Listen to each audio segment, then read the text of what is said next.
Welcome back. We're going to do another little short KXUA video, and this time we're going to focus on the wonderful soundboard you will be using as a KXUA DJ.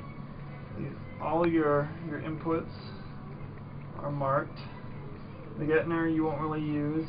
Vinyl or turntables to your right. The computer will be automation or Windows Media Player, should you choose to use it. Auxiliary is the top CD player, which is marked auxiliary, and then CD player 3, 2, and 1, self-explanatory, and then you've got mic 2, which is the mic to your left, and then mic 1, which is your mic. And yellow means that they are off, and red means they're on. If for any reason you wanted to use the Q function, which is above, you would first have something in the CD player or any other outlet you wanted to use, and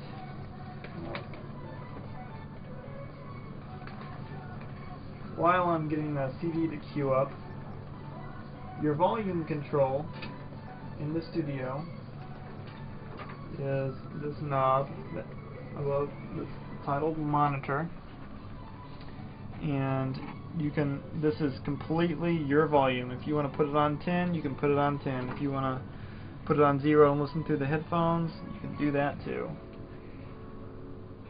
So say you just want to queue up track on CD player the first, you would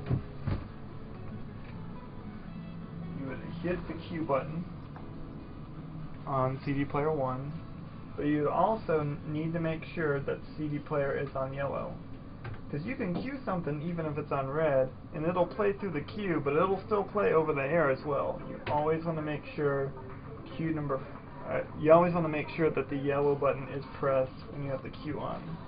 So you have the CD player 1 queued, and then you can just press play, and then it'll play through the queue here. And your volume control on the queue is this little knob right here.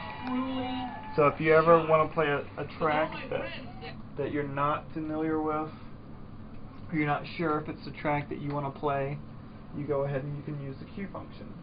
And then by hitting the red button after the queue's on, it'll take the queue off, or you can just press it again.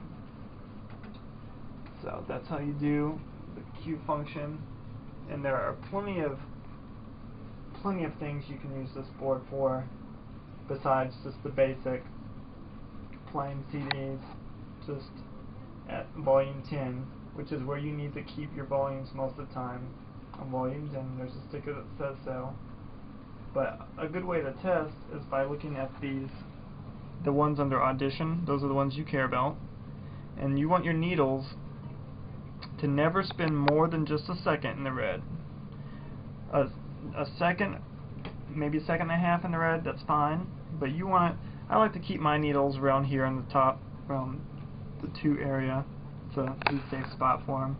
When you're speaking using the mics, around 10 to 5 area is normally good. It's gonna where you put your fader on the mics is going to depend on your voice and how close you get to the microphone. I speak a little softer than most, so I like to keep my fader a little above 5. Some people can get away with 10. It just depends on you. You'll find out which one's right for you.